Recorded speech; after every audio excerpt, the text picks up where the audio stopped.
good question. By the way, guys, let me know if my audio is good, because I did something. What did I do? Sometimes it seems like the audio through this is a little weak. So, cute. Cute. So, like a schwa with a little bit of lip rounding. Cute, cute, cute, cute. Okay. What I would call the full pronunciation, how you're supposed to say it, if you enunciate nice and clearly, no. There's no schwa, there's no lip rounding. Well, I mean, there's lip rounding. There's no schwa. It would be, and I'll use my new syntax here. I don't know if you saw my video about the English Hacks phonetic transcript, but that's what I'm going to be using from now on. So we have cute with a glottal stop T at the end, and that's how you're supposed to say it. However, if I get a little lazy and maybe I don't fully enunciate the word, like cute, cute, cute, cute, cute, cute. So there's like yeah, a little bit of schwa instead of an oo, instead of a full oo, right? And then we have that T, cute, cute. It sounds a little bit weird, but if you're speaking quickly and lazily, I think that's perfectly fine. Yeah, it's definitely possible, but that's not how it should be. Cure. Oh, okay. That was a typo. Well, good to know. Yeah, there's only one different letter. You're probably sitting here wondering, why is he talking about cute? Okay, that's fine. With cure, it's essentially the same, except instead of having an oo and a t, we have the the vowel sound. So that would be cure. So is it possible to have more like a schwa with a little bit of lip rounding, but not fully? Okay, cure. So that would be like cure, cure, cure. That sounds very British if I try to say it that way. Very, very British. So probably not. Cure, cure. Yeah, if you don't hit the sound, do you mean like a schwa and then an just sort of like the schwa between the y and the sound? Because that might work, but if we're sort of okay, yeah. Let's see, how would you do that? Cure, cure, cure, cure, cure, cure. Yeah, it's okay. That's okay. That doesn't sound too bad to me at all. Let's double check what the dictionary says. Reference here. According to the dictionary, it's supposed to be a high schwa followed by an R-colored schwa, which of course I don't teach you an R-colored schwa because it doesn't exist. That's really weird. I would never say that it's supposed to be that way. That's complicated. So yeah, if you do a little bit of a schwa, but you keep that and there's a nice solid sound, like for an American English, then yes, I would say that's okay.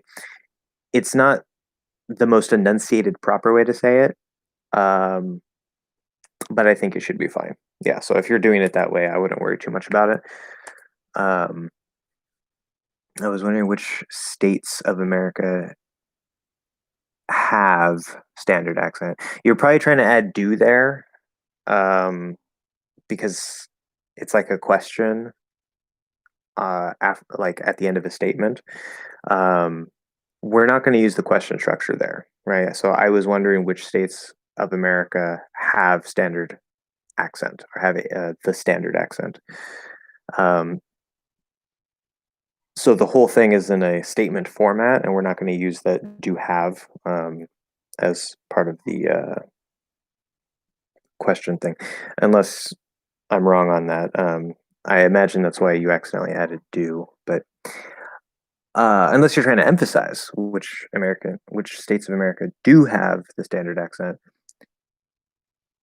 in which case I misread that because there was no context, because I wasn't talking about that.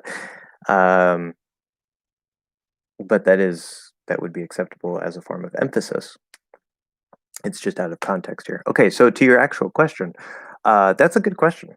I'm actually not completely sure. I don't know if, see, our good friend Wikipedia might be able to tell us. Wikipedia, let's see here. So it's general American accent.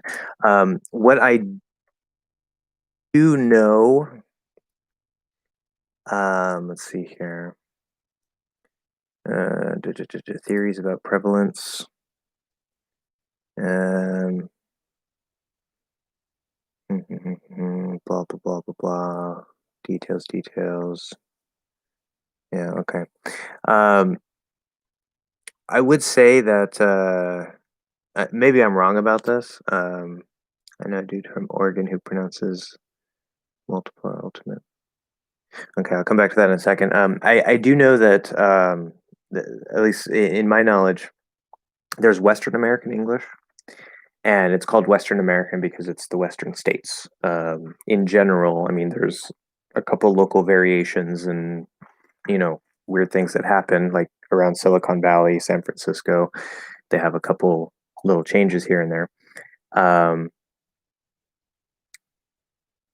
But generally speaking, Western American, it should be pretty much anything to the west of Colorado, including Colorado. So if you go straight up and down and just west from Colorado over, um, should be Western American. And the General American would cover the center. But yeah, that's actually an interesting question. I don't even know why it's called General American because if you go south and especially southeast, or even a little bit up on the East Coast, they have more of what we would call a Southern accent. So that's a lot of states in there. And then, of course, in the Northeast, um, there's a lot of General American around there, I think, but there's also like the Boston, the New York. There's lots of interesting things that happen around there. And then in the northern United States, like the middle northern, you get things like in Michigan where other strange things happen. Like instead of saying ah, they say or something like that. Cat, it's a cat. I'm from Michigan. Things like that. Maybe I'm not doing that right. But so actually, I think General American is, I mean, if you take all of the states, General American is probably only spoken by like a third of the country. Maybe I'm wrong about that. I don't know. But that's a really interesting question. Um, in fact, I think there might be more Western American speakers than General American speakers. All the more reason for me to teach you guys more of a Western American variety. But okay, so Amit says, I know a dude from Oregon who pronounces multiple or ultimate with a light oo sound instead of butter vowel. A light ooh. I'm not entirely sure what a light ooh should be. So like an unstressed ooh, or is it like light ooh? Um, So, well, in multiple and multiple ultimate, multiple. The way that I say these two words is actually probably more of an L-colored high schwa, which is that horseshoe shape, or I think it's the omega symbol. Um, so I say like there's which is the high schwa, like in good or book. And then L color it, so we go down into the half L, the dark L, um, ul, like pull, right? The word pull, which is not a L colored schwa, it's an L colored high schwa.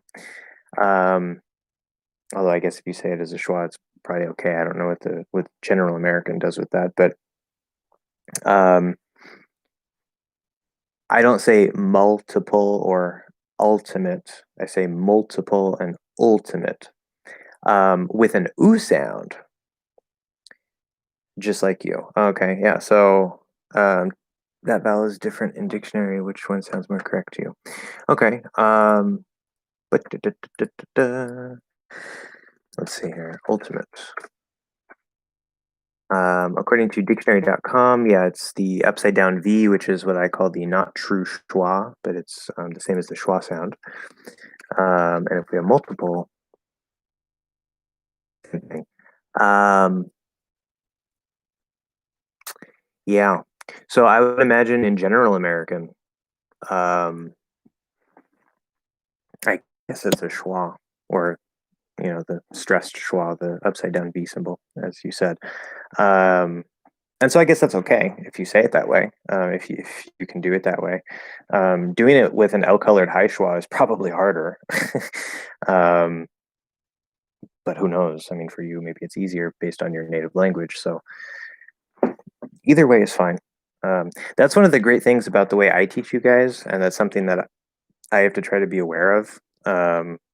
Is most teachers are going to teach you general American, which is a little more complex. They usually don't have the cot merger, so you have to learn two sounds. I try to make that simpler for you guys. So there's some things I ignore, but then there's cases like this where it's like, okay, yeah, if you say it with the schwa, I guess it's okay. I don't say it that way, but I give you another way to say it. So if you say it either way, I guess you're going to sound fine. It's not really a problem. So that's just generally good news for you. I just have to make sure that, um,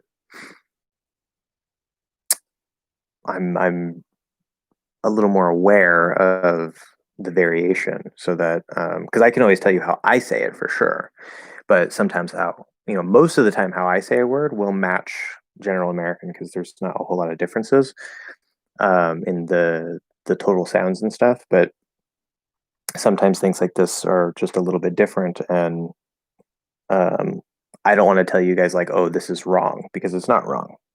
It's just not the way I say it. So I've also heard that open A sound in cot merger, which is less rounded, isn't popular for educated natives.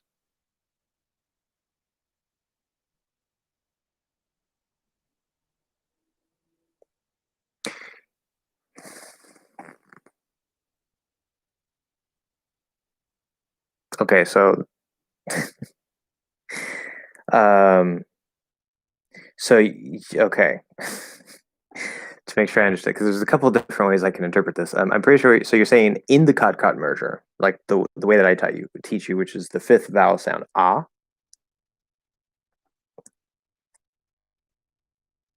Well, that symbol is used in and out of the cot merger. It's just sort of shifted in its position. That is what I would call the fifth vowel, but the way that I do it is farther back um, compared to General American. In General American, it's almost more of a central vowel. So, ah. So you're talking inside the merger? Because otherwise the sentence is kind of confusing. But if you're talking about okay, so what you've heard is that for educated native speakers, basically you're saying that the unmerged, where you have the two sounds, is more common and popular for educated native speakers. So the cot merger would then be something that uneducated natives uh, tend to use. Is that what we're saying here, or is that what you've heard?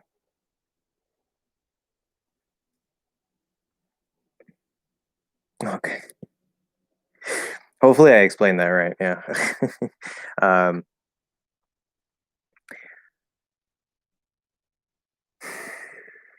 I imagine somebody who speaks General American, or anybody who speaks without the merger.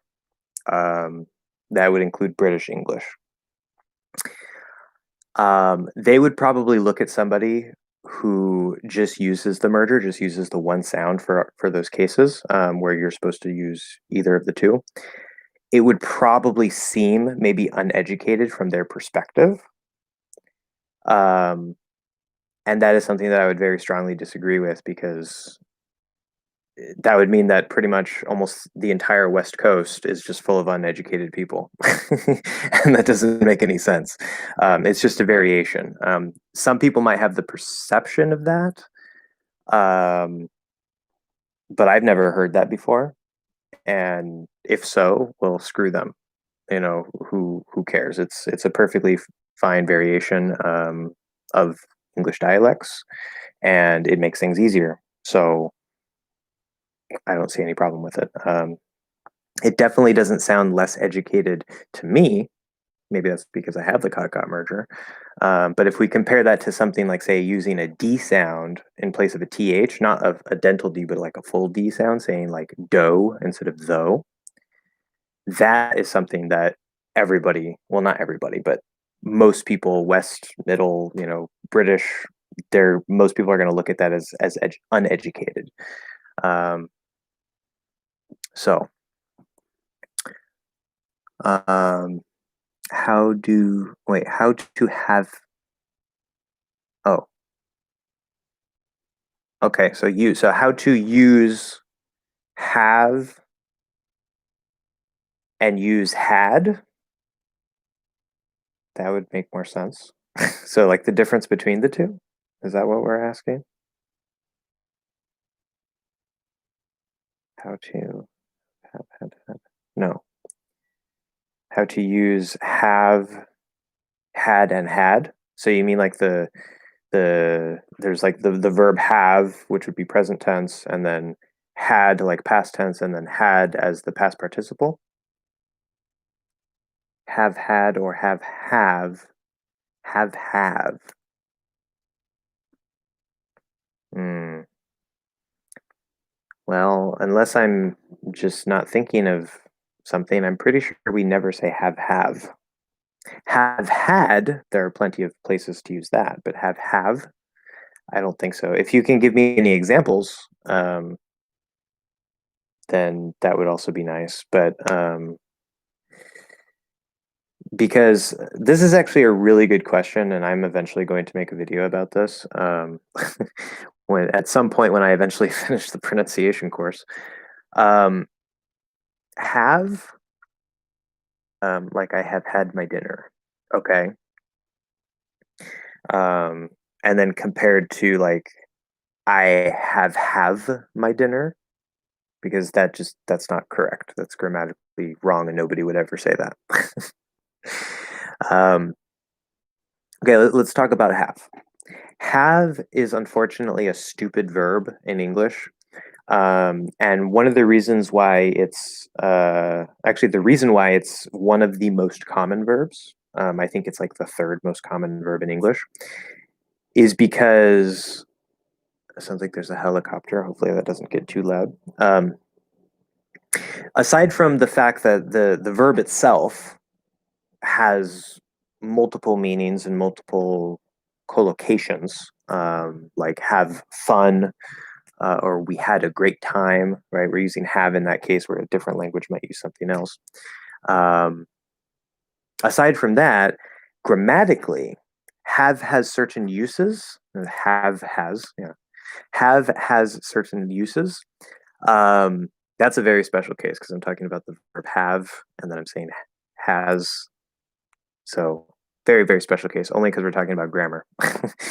um, and not all of these grammatical uses are actually the verb have. They're just used grammatically. So let me explain what that means. We have the verb have. Okay, so there's main verb have. Main verb have. So this is the regular verb have. I have a car. I have, I had fun at the party. I don't have time. Whatever. Just regular have. That actually has meaning generally to own or to possess something, but it's a very common verb. Okay, that's pretty easy. Then we have have to, which is basically the same as must, which you probably already know, right? And must is a modal. Technically, have to is not a modal verb.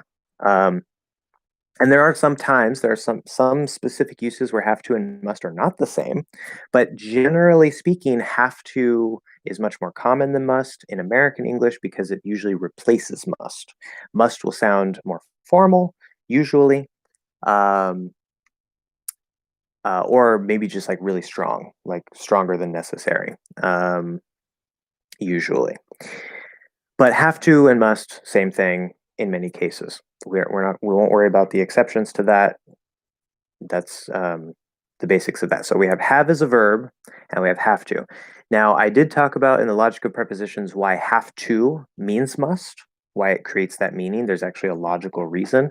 That's something else that we can talk about if you want. But these are two different things, right? The normal verb have as a main verb does not mean must. You need have and to. So that's a second use. That's you can say that's like a special grammatical use of have that has a special meaning, different meaning. Okay. Then we have the present perfect. Okay? And so this is have done. This have in the present perfect is not have. It looks like have, it's pronounced like have, it's usually actually contracted, I've, you've, whatever, where the main verb have in American English does not usually contract. That's one big difference. But this verb have in the present perfect is just grammar. There's probably a logical reason why English, and I think other European languages, they tend to use have to create the perfect tenses. Like Spanish has two verbs for have, tener and haber.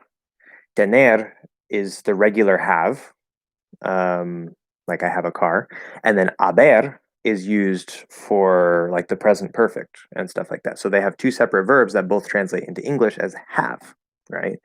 So in Spanish, it's a lot clearer. It's actually two different words. But in English, it looks like the same word, but they're two completely different functions. Okay. So the present perfect does not mean to possess or anything like that. It's just a grammatical structure used to make the compound perfect tenses. And of course, we have the present perfect have done, we have the past perfect had done, and we have the future perfect, which is not very common, but we do use it sometimes. Will have done. You just put will in front of it, and now it's future perfect. But we see have, and that's a special use of have in all those cases. Okay.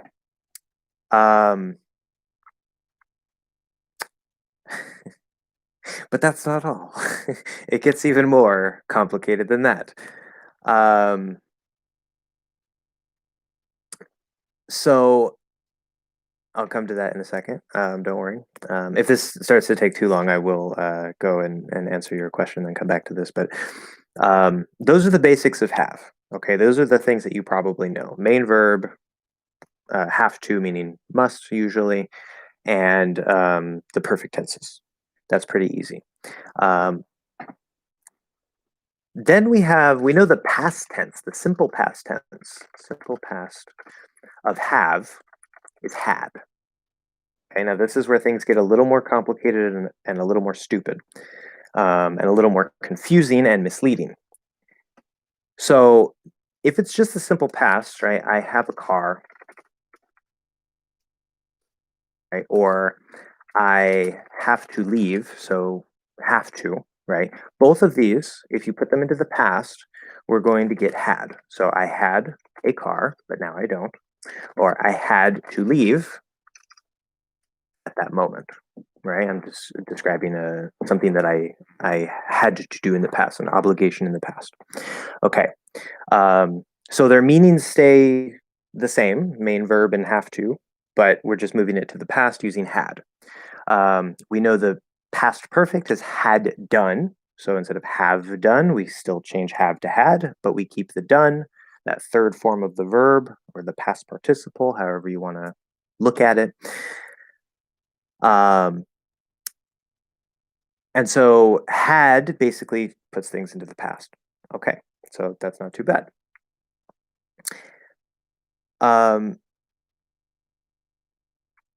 But if we look at the past tense of modal verbs.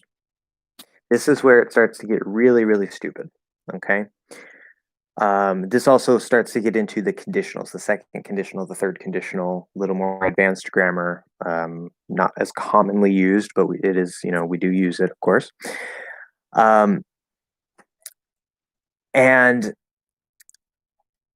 with the exception of, I think, can, because we know there's can and could. Could is the past tense of can, but could also has other uses that are not even related to can. Well, they're indirectly related, but it's not the past tense of can. Like, I could go if I had the time.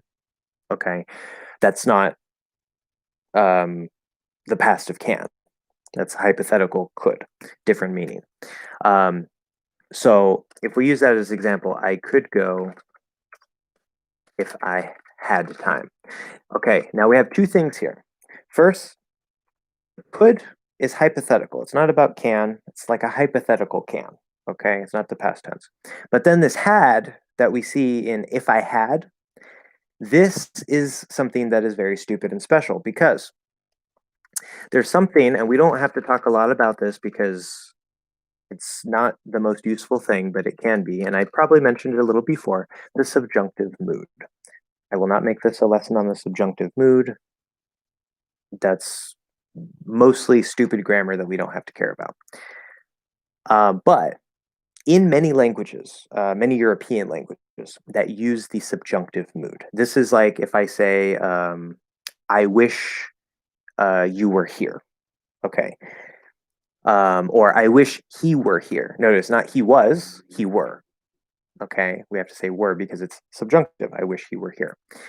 In other languages, if you say, I wish he were here, or if you say he was here, those are two completely different forms. Now in English, was and were, like he was and he were, those are the two little kind of remaining differences in actual English grammar today. But for all other verbs, to eat, to do, to see, to have, to go, over time, the subjunctive form has become what looks like the simple past, or what looks like the simple past. So if I make a past tense statement, I had time, that's simple past. I'm just saying something about the past. But if I say, I wish I had time, or I could go if I had time, that is not had in the past. That is this sort of hypothetical subjunctive have, meaning that I don't have time, but if I did, hypothetically, imagining a different reality, then I could, right? I would be able to go. If that's at all confusing, it's really hard to talk about this without using other forms of the same type of grammar. And this can be confusing, but hopefully that makes sense. So we have this use of have, which is more of a hypothetical. It's not simple past or anything. And that's a special grammatical use. But of course, that goes for all verbs. If I say like, I could go if he let me. Okay. Let, again, looking like past tense. I let, present tense. I let, past tense. It doesn't change. So in this case, you might even think it's the present tense, but it's not. It's this subjunctive hypothetical form. Okay.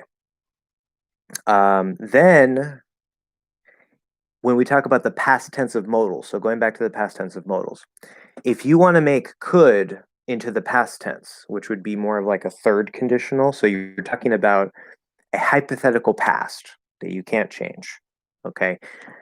You make could into the past by saying, I could have gone if I had had time, right? So the present perfect of have would be have had, or has had if it's he has had. The past perfect of the verb have is had. Now, in this, when we're saying if I had time, it looks like the past perfect, but it's not. It's again this hypothetical. It just uses the same form as the past perfect. It looks like the past perfect, but it's this subjunctive hypothetical form. Okay, this is one reason why it's so confusing. And then if we look at I could have gone, did I type that right? Oh yeah, my mouse is in the way. We're saying instead of I could go, that's more second conditional. It's a maybe possible today or tomorrow or sometime. But once you say I could have gone, you're talking about a past, and you can't change that past. You're imagining a different past. So you would have had the ability to go, but you did not have time, so you could not go. Okay. Now notice when I use could there, now it's a simple past of can because I'm changing it. See, this is where it all gets complicated when we switch in and out of the subjunctive and the indicative, which is normal verbs. So it gets stupid and complicated, especially with have. And I think there might be another use of have, but a quick summary, we have as a main verb, meaning to own or possess something usually. We have to, generally meaning must. We have the perfect tenses, have done, had done, will have done.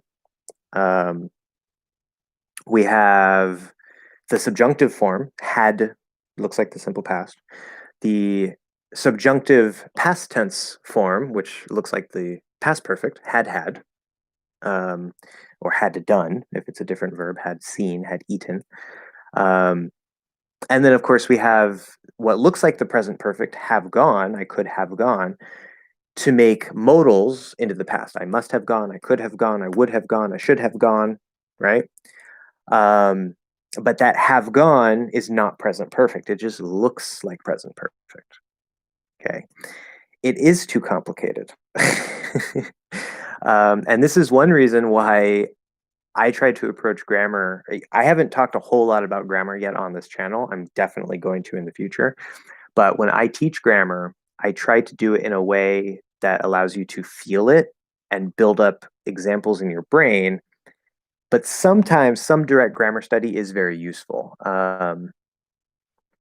Just read and watch in your target language, you'll internalize grammar rules automatically. Generally speaking, yes. That's generally what I agree with. Exposure. At the end of the day, it's exposure, right? You can memorize rules. You can, listen to me talk forever. You can study it. You can do grammar exercises. You can do all these kinds of things, but it's going to come down to exposure. And then, of course, your ability to actually use it. You do need some practice speaking so that it'll actually come out automatically. There is a bit of a gap there, but that's a point that people have different perspectives on. But generally speaking, yes, the more exposure that you have, that's generally the best way to absorb the grammar.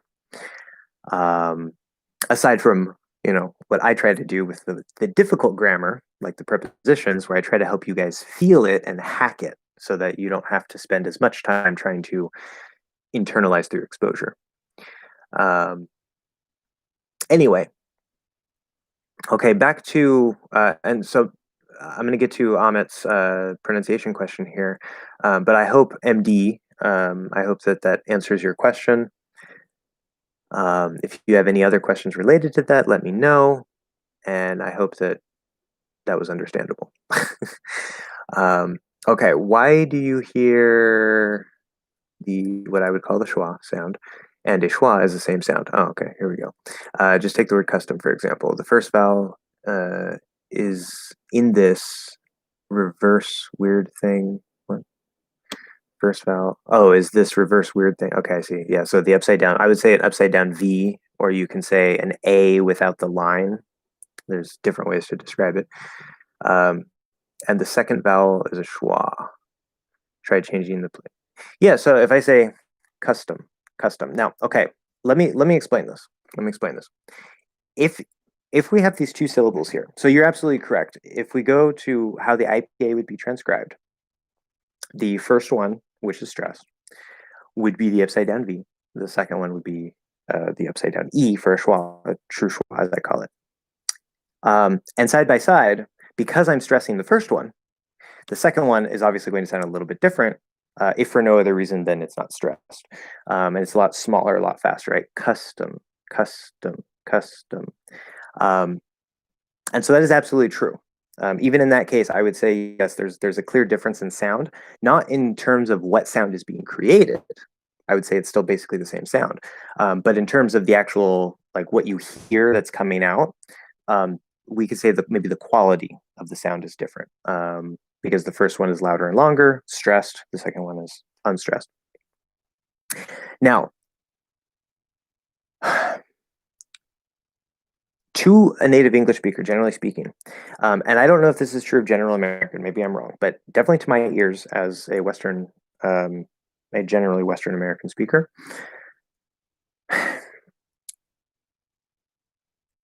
both of these sounds, if you ask a native speaker to try to, transcribe, like how would you try to phonetically write the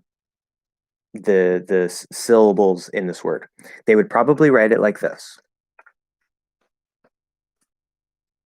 right? And if they put a separator so it's a little clearer, custom, something like that. Maybe they'll put the S in the first syllable, doesn't really matter. But they would probably do it this way. And there's a reason for that. If we want to get very, very, very technical, you can say that because they are actually a slightly different position, they're not actually the same sound. So depending on what your native language is and depending on how well your ears can hear the split difference between those two positions, you could argue that no, they're not the same sound. However, first of all, they're so close that to a native speaker, we identify them as pretty much the same. Second, I actually did testing with this because I wanted to verify. I did some research and I found multiple sources that said it's basically the same sound.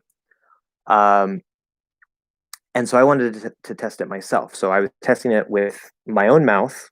I was testing it with my roommates, and I even tested it with a couple of family members just to see how they would say, if it were a true schwa, which would be the upside down E, as I call it, true schwa, never supposed to be stressed, or if it's that upside down V, that I also call a schwa. And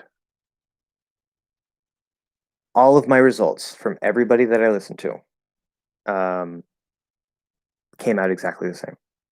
And one way that I know for sure that this is true is because if we look at the preposition of, okay, normally in the flow of a sentence, right, this is going to be a schwa. It's going to be nice and small. We even usually drop the V, and it's usually just a little schwa sound, right? Or even, well, I guess A doesn't work because the article A fully pronounces A, not a. But of, okay, we don't reduce it. Okay, it's just of. The only reduction that might happen is we drop the V sound, but we don't reduce the vowel. If I were to say of in the flow of a sentence, right? Like in the flow of a sentence, in the flow of a sentence, okay? It's nice and small, it's not stressed, no problem. But if I were to clearly say the word, okay, just clearly pronounce the word for whatever reason. Usually this wouldn't happen in real life, but if I were to specifically say, okay, this is this word, how would I naturally say it? How would everybody else that I tested naturally say it? Of. It's a schwa sound. It's the upside down V sound, which I call a schwa sound. Of. We go right into that upside down V position automatically, okay? Because we identify it as essentially the same sound. So it's not so much about a difference of sound, it's more a difference of stress and you could say smallness of the sound, where the true schwa, the upside down E, is usually so small, even to the point where we might call wherever it's being used a syllabic consonant because the schwa is so small that it's almost not heard. heard. It's almost not heard. I was trying to think of two things at the same time there. For example, in mountain, now I noticed that many cases where General American would reduce to a schwa, I actually reduced to the second vowel I.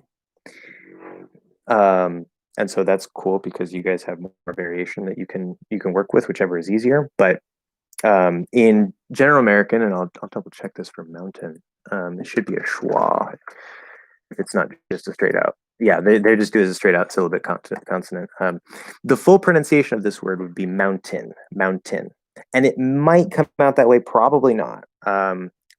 This is a common example used to show where we might have a glottal stop T inside of a word, because that's usually what we do. We say mount with a glottal stop, and then we'll do n.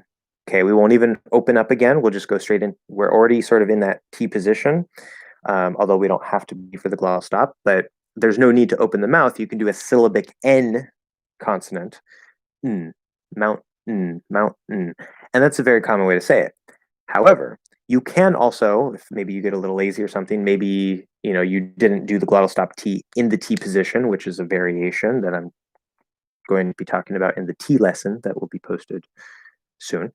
Was supposed to be posted this week, but I had stupid technical difficulties. But for whatever reason, it's also possible to say like mountain, mountain, mountain, where there's this little schwa sound. And that little schwa sound can be so small, anywhere between like all the way up to that fully closed where there is no extra little syllable there, just an N sound. All of that is acceptable. All of that is acceptable. It might come out that way. What's the official proper way, or the most common way? Doing a glottal stop and a syllabic N. Or maybe if you're fully enunciating, mountain or mountain. That's just a very nice and clear enunciated way. But that's another example of how the schwa, it actually kind of has a range. I would actually say the upside down V, which is like the most open version of the schwa, is sort of like the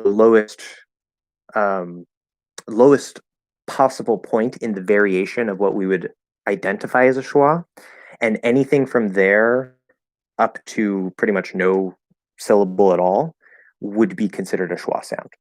And it starts to become a syllabic consonant once you start closing whatever sound it is, a P and N, whatever it is. So if we're going to split hairs, that's how I would split the hairs. But that should help explain in more depth why I say that those two are both schwa sounds for simplicity, because there's not really much reason to separate them except on the grounds of stress. And also, I mean, that's another point. What about this word? Now, you probably want to say this word as like maybe 20, right?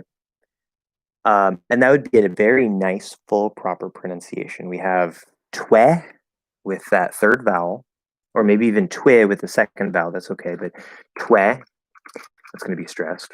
Twe, twen, put that in there, and then t, right? That's probably how. And let's see what the dictionary says. See how the dictionary says this. Yeah, so it's twen t, exactly pretty much as I said, using the IPA. They do give the variation of that upside down V, right? But I'm going to argue against that, because what I would say, if we go from 20, which usually we drop the T and we'll connect the N. That's NT plus vowel connection rule. I haven't talked about that on the channel, but this very often happens inside of a word. Not always, but very often. So we'll actually have 20, second T disappears. 20, okay? And that's what I would call the full pronunciation. Now, this is often actually pronounced 20. And maybe not all speakers say it in that variation. I don't know. But to me, that is the most natural, common way to say it. Now, sometimes there's just more than one way to say a word, but this to me definitely, it seems like a reduction of sound because it happens so much with the schwa sound, or maybe with the I sound, that we get reductions like this, but this is a stressed syllable. And so maybe my analysis is wrong. Maybe it's just a variation. But that feels to me much more like a reduction than a variation. And yet, the schwa is never supposed to be stressed. But if it's a reduction, then it's not supposed to be stressed. And so we have like a stressed reduction, right, where becomes and so it kind of blurs those lines. So maybe I'm completely wrong about that. I don't know. Maybe you disagree with me. That's fine. Not everybody agrees with my perspective on things. And I don't agree with everybody else's perspective on things. But it should be clear why I think that. And if not, then feel free to ask follow-up questions, or we can debate that further. But see, like, notice right now I just said but. That's supposed to be a schwa. I'm pretty sure. Let me check the dictionary. Should be a schwa because it's just a grammar word. But. Okay, yeah, so both variations. If it's unstressed, then it's an upside down E. If it's not, then it's an upside down V. Okay, so you can use both there. Again, see, but notice there's no difference in sound. If you go to the dictionary and you look up but, and you go to the IPA transcription, you see the upside down V, and then it says unstressed with an upside down E for the schwa sound. But it's the same word. It's the same sound. If I say stressed, but, right, make it really long and crazy. Or if I just say, yeah, it's great, but I don't know. But I. It sounds exactly the same to me. It's just a lot shorter and faster. That's the difference. Can you explain about sentence stress? I can. Yes. I think maybe you asked something about that earlier, or not earlier, but last time. Somebody asked about it. And yes, if you have any specific examples, that would also help a lot because that's kind of a big topic, but I can definitely talk about that in a general way. Drink some more of my wine. This is not tea, this is wine. So, yeah, don't drink, kids. Unless you're an adult, then, do what you want. But, okay. Sentence stress. Now, do you mean, are you talking about sentence level stress in terms of like the primary stress, secondary stress, that type of thing? Or are we talking about like intonation and how things kind of maybe flow differently, and are maybe stressed a little differently based on the context or on things like that? They're very related topics, very, very related topics. I don't know if you're specifically asking about one or the other. But let's do this in a very general way. The first thing, yes, intonation. Okay.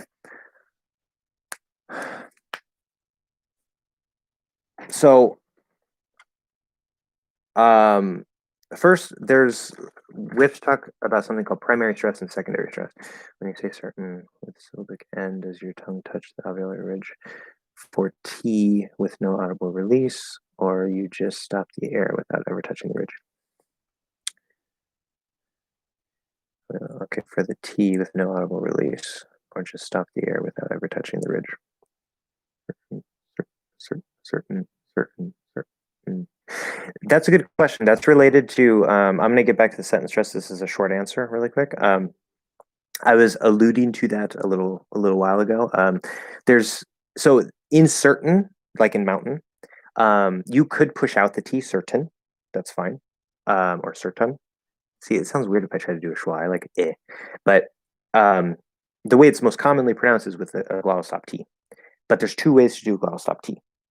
For all other glottal stops, you have to go into the position of that stop, like the P. You close your lips into the P, you close off your glottis, hold your breath for half a second, stop.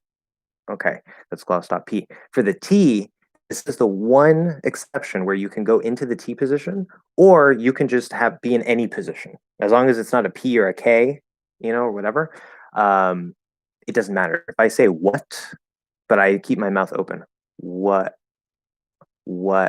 See, I'm not bringing my tongue up. That time I did, but before I did not. Technically, there's a small difference in sound, but we're going to interpret that as a T in both cases. Sometimes there will be a little confusion of if it's a K or if it's something else. Usually that's not a problem, but occasionally it can kind of throw natives off a little bit. So to answer your question with certain, you can do either one. It doesn't matter. The way I do it is certain. It kind of depends if the tongue gets there or not. I'm just flowing through, making my mouth move, and kind of going through it a few times.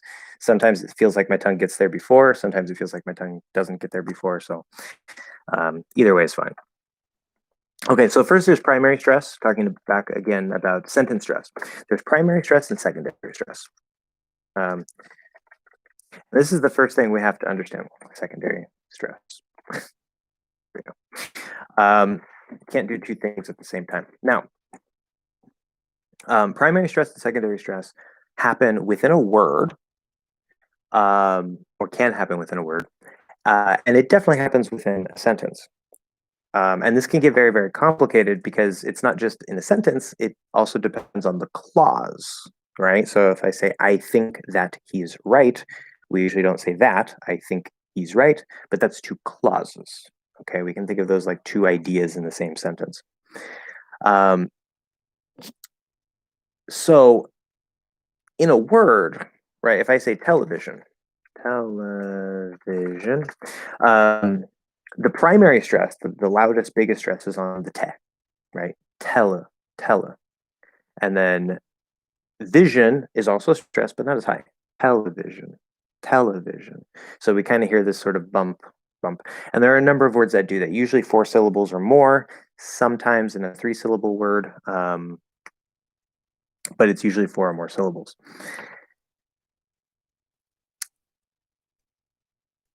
In a sentence,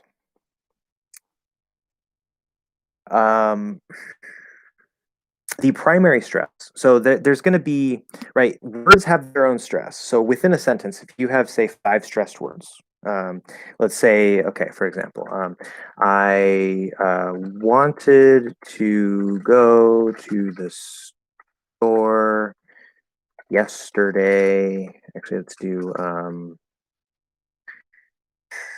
wanted to go to the store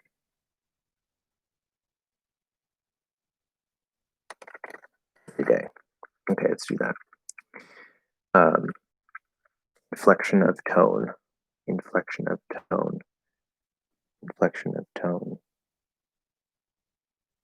That sounds confusing. Can you give an example of that?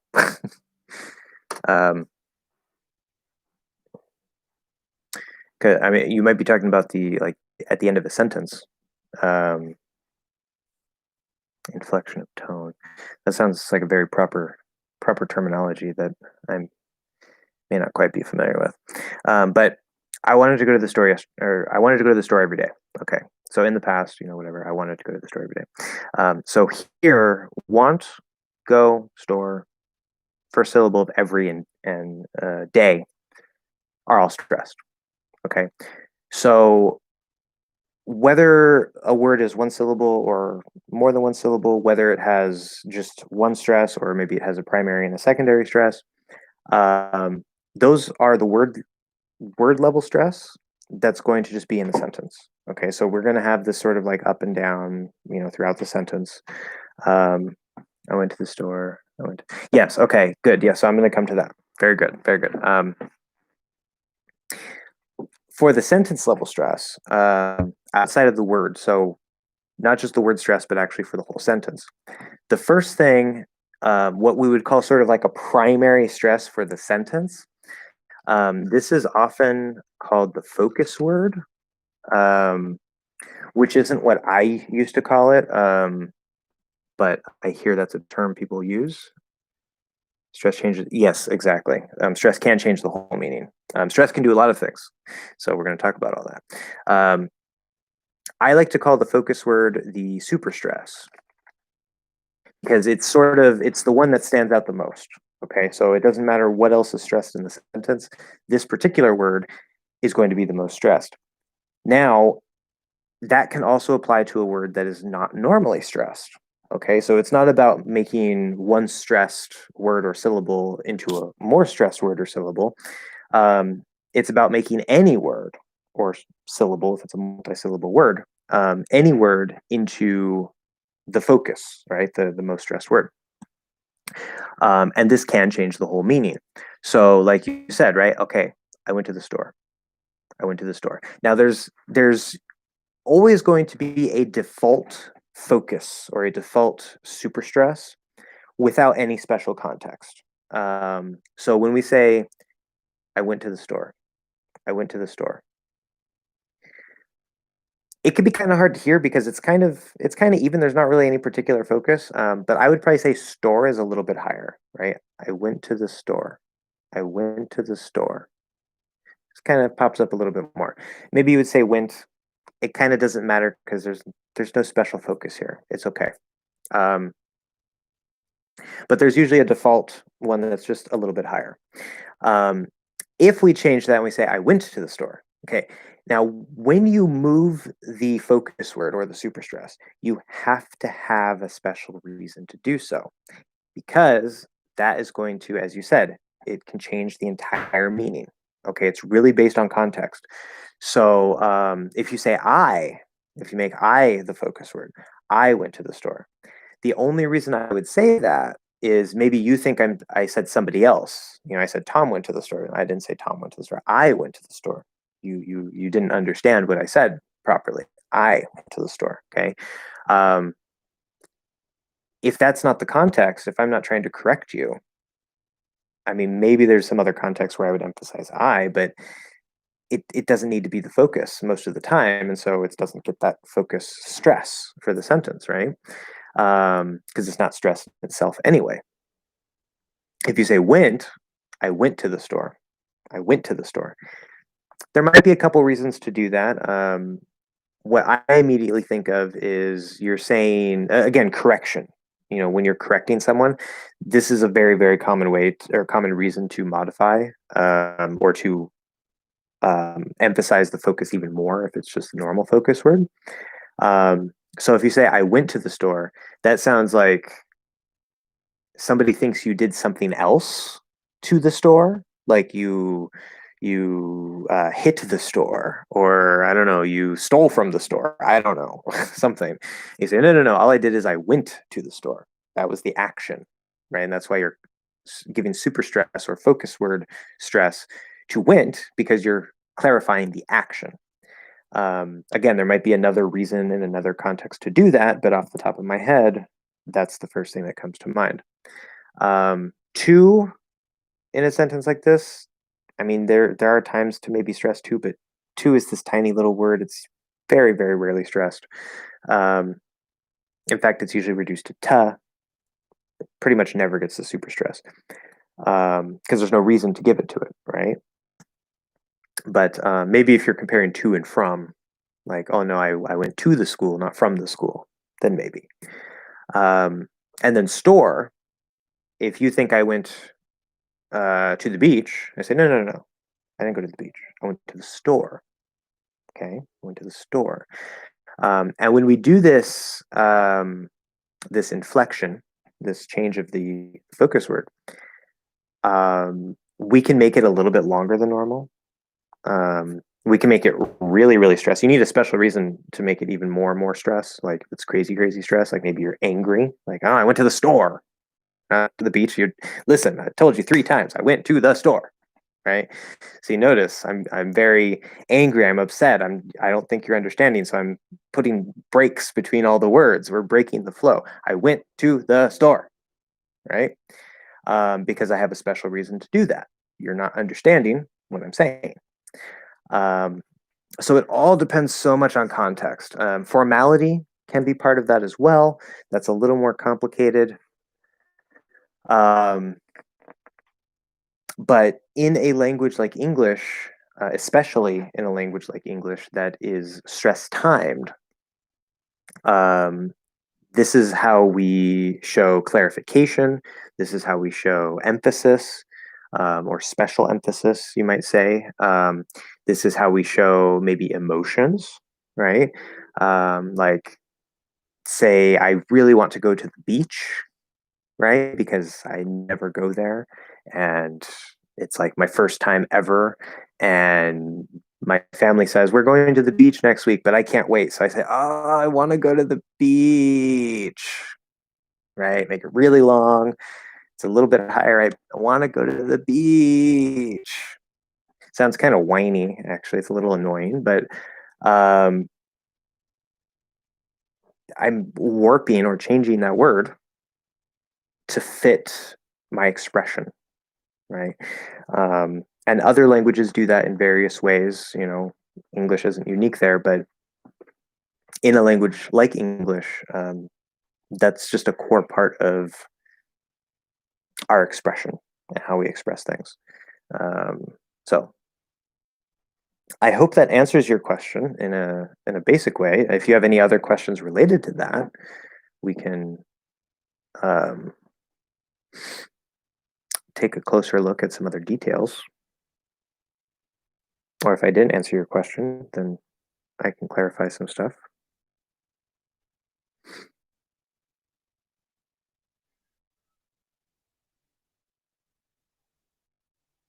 Silence, crickets, crickets. Um, that's okay. Yeah. So, well, we talked about some big topics. You guys, it's funny. I do a live stream later in the day. Here it's almost 8 o'clock, and now you guys hit me with all the like big complicated questions, which is fine. Yeah. But we talked about have. We talked about inflection of intonation, inflection of tone, as you stated. Some pronunciation stuff. Let's see. Hope I didn't miss anything or forget anything. Yeah.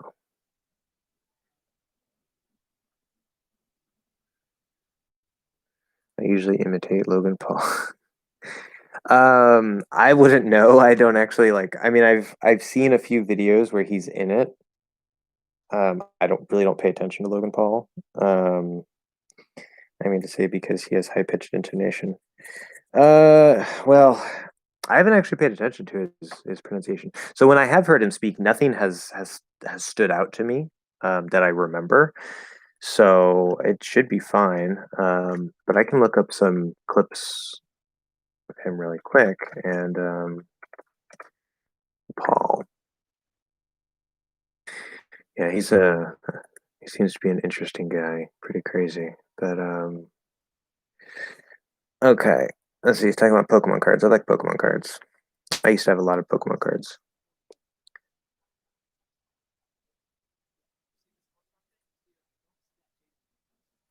Uh,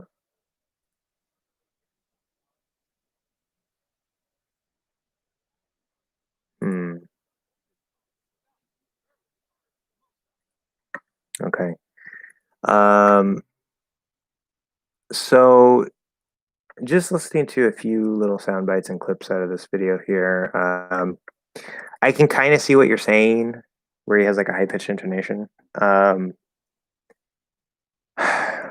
Based off of the very little that I know about him, he seems to kind of try to like sensationalize things and go over the top and be like really animated.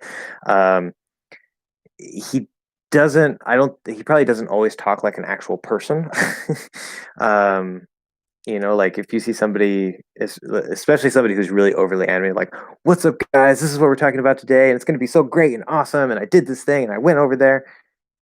It, I mean, it fits English, like he's using English properly. It's just it's a really exaggerated way of talking, and you might get some of that from him. So I don't know.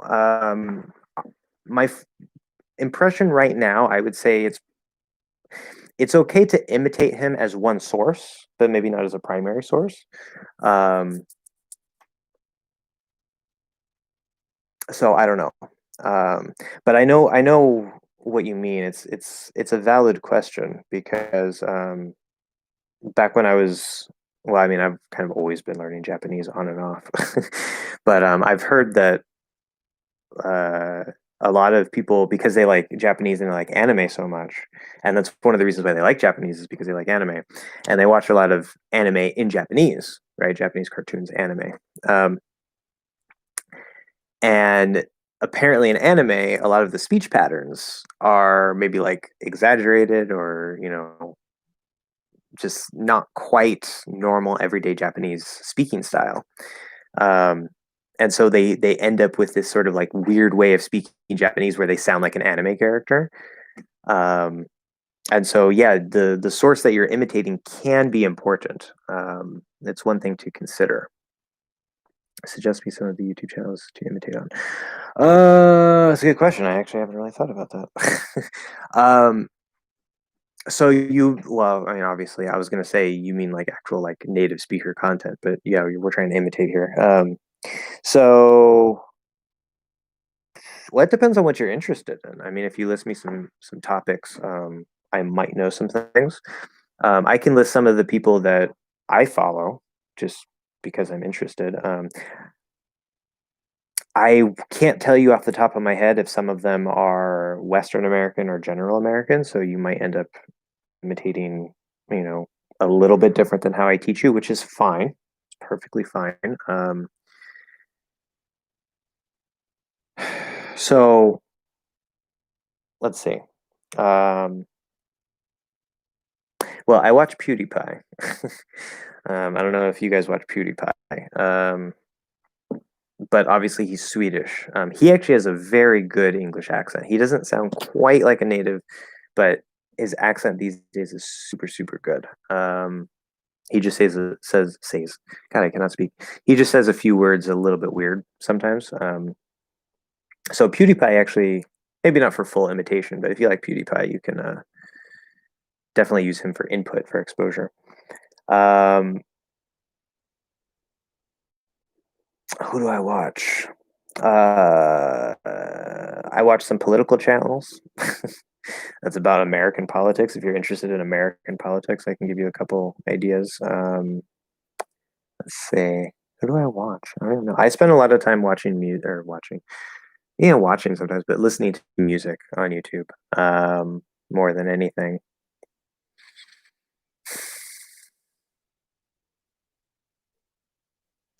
If you're at all into like personal finance, Graham Stephan,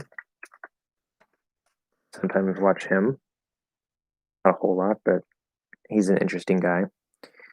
And I think it might be spelled with a PH. I'm not sure. There's two ways to spell that name. Who else do I watch? Let me bring up my YouTube. Of course, I'm logged into English Hack, so it's not going to give me all of the same people. Wheezy Waiter, yes, this guy. Especially if you like, I guess what you would call dry comedy.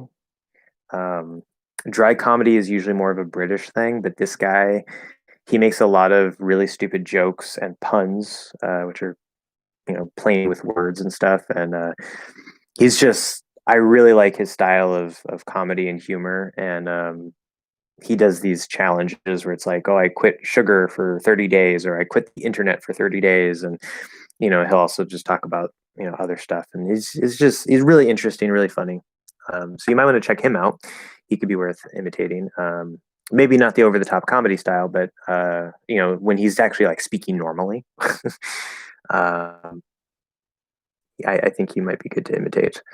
Um, let's see here. Um, One of the best sources of imitation actually would be talk radio or talk shows, because in those situations, you're actually, I mean, it's not necessarily street English, which a lot of the time street English is like really, really informal. Where in American English, when you're having an interview with somebody, if it's on like the news, then it might be a little more formal. But usually, like Ellen DeGeneres, if you've heard of her, or talk radio, talk shows, whatever. Um, Usually they're more relaxed. It's not like super formal language or anything like that. And people are speaking very naturally.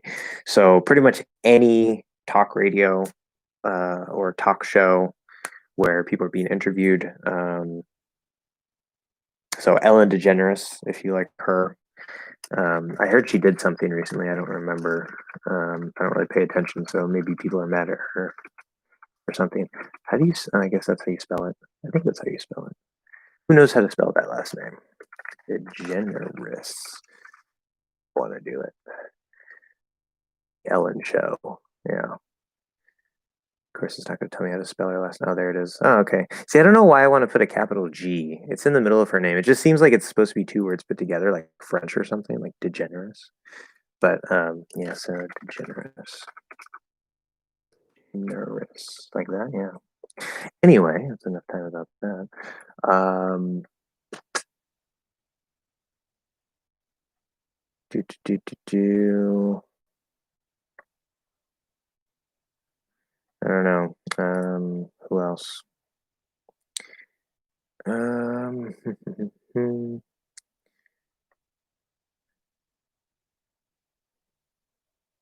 well, if you want to start a YouTube channel, I know somebody that you can mimic or imitate.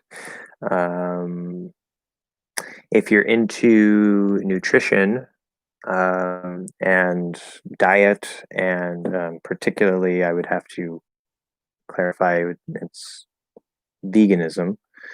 I have some very excellent resources. I actually spend probably most of my time outside of listening to music watching scientific nutrition videos and things like that. Um, let's see. Andre Geek, maybe. He's another personal finance guy. I don't really know. I don't even know who I watch. Um,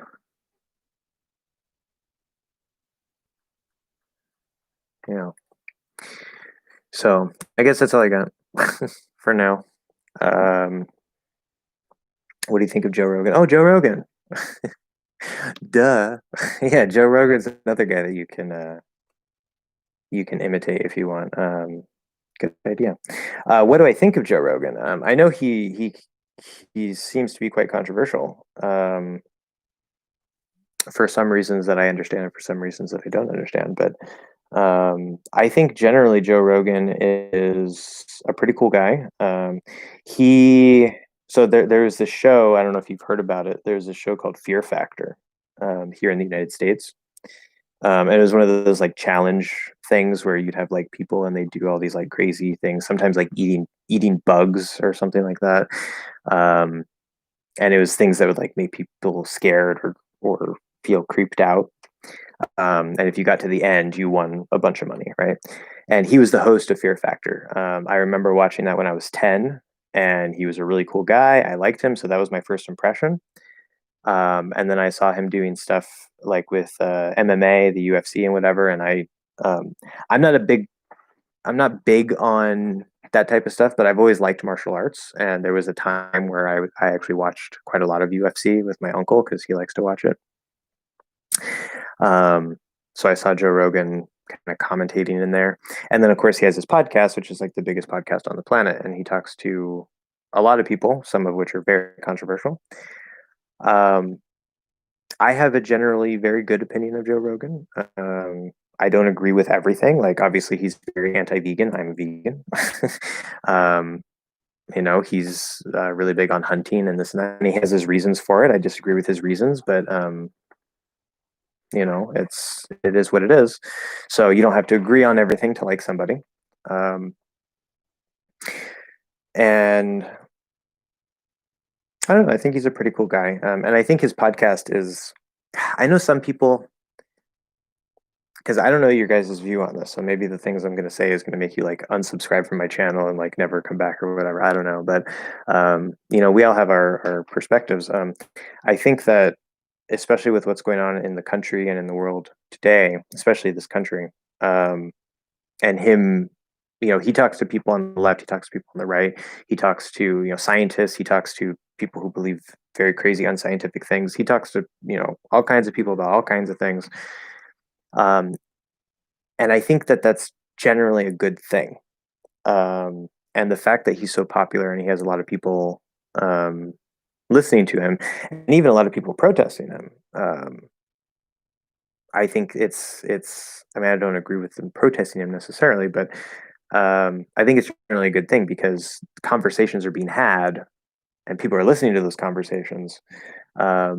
And obviously, you don't have to care about all the topics or anything, but some of them I think are very important topics that more people need to talk about, especially like here, Americans. He's talking about some things that I think more Americans need to be talking about and looking at, and he seems to approach things,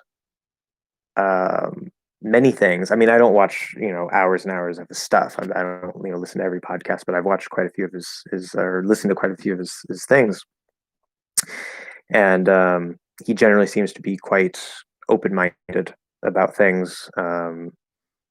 He'll definitely push back, or whatever, if he thinks something's wrong. He'll have his guy who's doing all the technical stuff look up a detail and be like, oh, is that right? Let's double check that, whatever.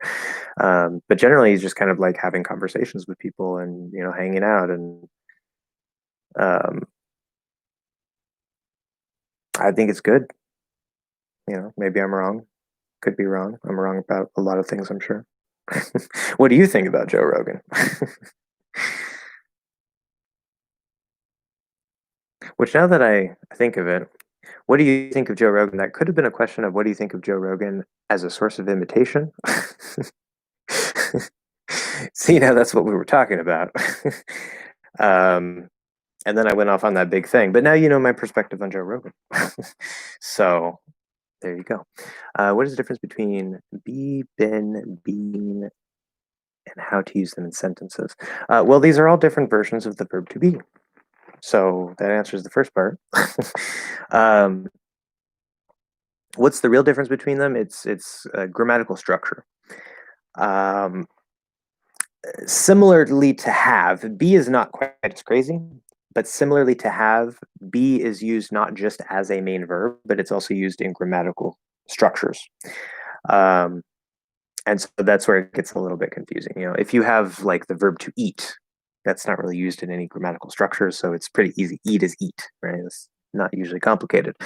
The verb itself is to be, right? Which I would argue it's just be without the to, but that's a different topic. And that's the basic form of the verb. We conjugate I am, you are, we know that. Okay, whatever. So if you have a sentence like I want to be, then you're going to use be in that case. That's just the unconjugated form. Like I want to eat, same thing. I want to be. Okay. Been, which in American English is, most people pronounce that been with the second vowel sound. Canadian English, well, some Canadian English and British English pronounce it been with the first vowel sound, but we pronounce it been. So that is, what is that? I have been, that's the past participle. Past participle. Or as some people are taught, it's the third form of the verb. There's like the regular verb, the past tense form, and then the second past tense, the third form, past participle. So we use that in the perfect tenses, right? Like I have been. So it's just like I have eaten, right? Or I have done. It's just if you have to use be in that structure, have been, had been, will have been, future perfect, then we're going to use been instead of be. That's how it changes. There might be another use for been that I'm not thinking of that's not in the present perfect. But yeah, it's like if I ask you, how have you been? Right? It's like, how are you? How have you been? It's basically the same thing. In this case, except how are you? It's kind of more like, well, right now, how are you? Where if I say, how have you been?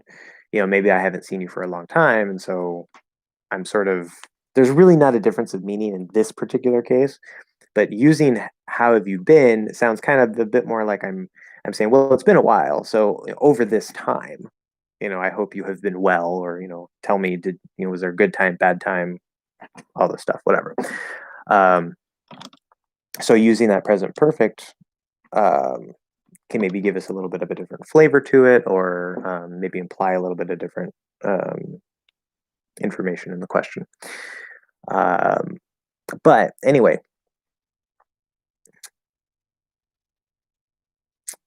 another example with been, I have been to Japan. So we often use this with the present perfect, or maybe the past perfect, but especially present perfect to talk about experience, right? If I say I went to Japan, or I was in Japan, just the simple past of to be, that is something completely different. That's talking about a point in time. Okay. But if I say I have been to Japan, I'm talking about an experience. I had that experience in the past that continues to today. So I'm going to use I have been to Japan at some point in the past, and that experience stays with me. It's kind of a difficult grammar point. But yeah. And then being, let me know if you have any other questions about be or been. But being is what I would call the ing form. That's how I like to call it. Which, depending on how it's grammatically being used, it might be the gerund, which I believe is the same as the present participle. Technical grammar. There's some details of technical grammar I never particularly paid attention to because they're not necessary. I like to call it the ing form because this ing form is also used to make nouns, right? So you might have been as like, I don't know, he oh, and this is interesting. So you can use is, right, or some form of to be with being, right? If I say he is being stupid, right? Meaning like he is acting stupid. You can actually use both of these together because in order to make this continuous form, the continuous tense, which is not the simple tense, in British English, I believe that's called the continuous progressive tense. Same idea. In order to make that, you need the ing at the end, but you also need some form of the verb to be. And if the verb that we're making into the ing form is the verb to be, you still need the verb to be in some other form before it. So he is being, he was being, he has been being, right? This is where it gets complicated because we're applying different parts of grammar to the verb to be. But the way that you want to think about this is, right, when we say, well, no, see, because that can shift. You want to try to think of things in terms of main verbs and helping verbs. To be can be a main verb, just like have can be a main verb. And to be can be a helping verb, just like have can be a helping verb. Helping verbs are used for grammar. So when we say, I have a car, or he is tall, those are main verbs, right? That's the verbs we're using to communicate the idea itself. But when I say he is walking, the main verb is walk. And in order to grammatically construct the idea of him walking now, like he's doing the action now, we have to put is and ing. He is walking. Or with the present perfect, I have done. That have is a helping verb. It's, as I said before, it's not actually have. So it doesn't really have that same meaning of owning or possessing something. But then if we say he has been being stupid, right? Now, normally has been, right? I have been to Japan. Been is the main verb be in that present perfect form. But if I say he has been being, once we use that present continuous, right? He has been eating, he has been walking. Now both have and been are helping verbs. And whatever that ing verb becomes the main verb, right? This is one of the points of English grammar that can get a little complicated and a little confusing. And it's why we have questions about have and be and also do very frequently, because these verbs are also used in grammatical structures, not just as verbs themselves.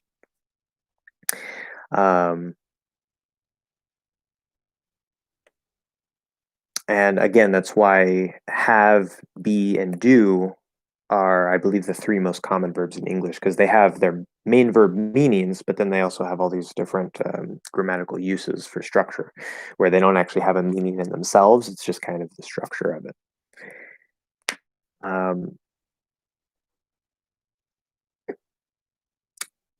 But going back to being,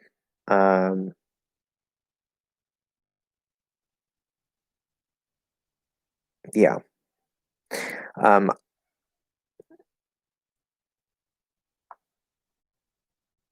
I think I've mostly answered your question.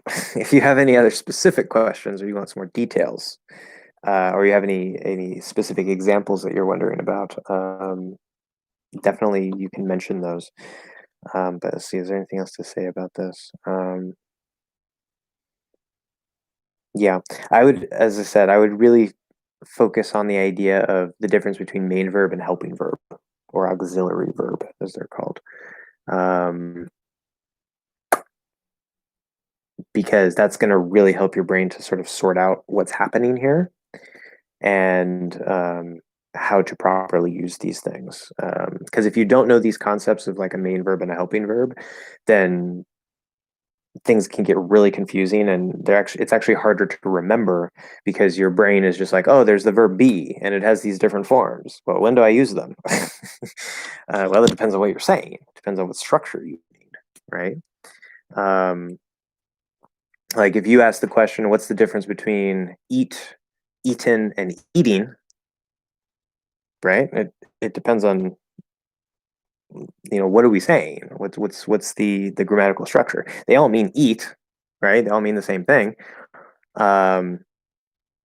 It's just, are you saying I eat? Are you saying I am eating? Or are you saying I have been eating? That would be present perfect continuous. Or I have eaten already. Okay, so it all depends on. It's much more about. It's not so much about be being or be. It's not so much about be, been, and being as it is about the grammatical structure you need to convey what you're talking about. So, I was trying not to repeat myself too much in that. I don't think I succeeded. I do that sometimes. If the idea isn't completely clear in my mind, I'll start saying it, and it's like I'm sort of talking to myself, and I'll sort of circle back around. It's unfortunate, but that's how my brain works. So, any other questions or comments or whatever? We're already at almost 2 hours, and it's well, we're not quite at 2 hours, but it's 8:17 here. So I'm cool going until 8:30, maybe 9, but we're probably gonna end pretty soon here. So if anybody has any questions, or I guess I should say if either of you have any questions, since there's only two of you here, definitely ask them now.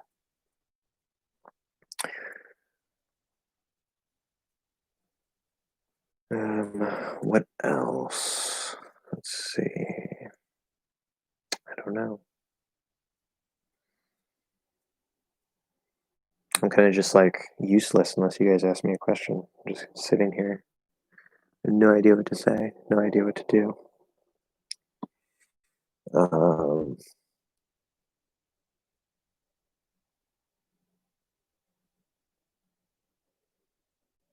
Yeah. Too bad the cat's not here. She's probably outside the door.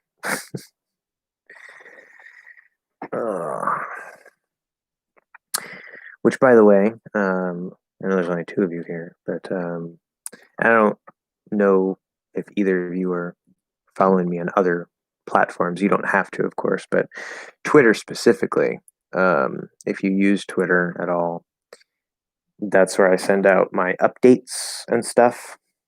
So, I mean, I'm not tweeting like every day. I'm not talking about my life or anything, but the T lesson for the T sound that was supposed to be done. What's today? Thursday. I was supposed to be done like Saturday or Sunday, and that didn't happen. And so I sent out a tweet because I tried to record it, but if I remember right, I had an audio problem, um, something, and so I was like, okay, it's delayed. And then I tried to record it again yesterday, and half of it I had to change the battery halfway through, and I forgot to replug in my mic, and so the audio is just awful on the second part. So I have to redo that. So I tweeted that out. So if you guys are like wondering, like, hey, why hasn't he posted, or I thought he was going to do this or that, you can go to Twitter and see if I have any updates posted there. Of course, I also try to post updates into Patreon as well, if you are a Patreon member, but that's also very optional. So, yeah, nothing else. No other questions about pronunciation, grammar? What else? That's all language is, right? Pronunciation, grammar, vocabulary, how to learn, speaking, listening, reading, writing, input, output.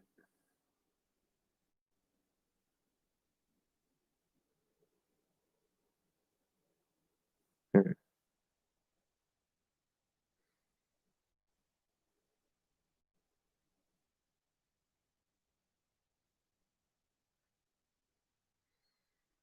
Well, if there's no more questions, I see we're down to one person, so somebody left. I guess I will end the stream. So, thank you very much for joining, everybody who was here and is not here now, and the one person who is still here. Thank you for joining very much. I appreciate it. Glad I could answer your guys' questions. And next week, yeah, everything should be good for next Thursday as well. It'll be at an earlier time, well, earlier for me. So, again, go on Twitter to see the details of that. But thank you very much, and I guess I'll just go ahead and end the stream. So, bye.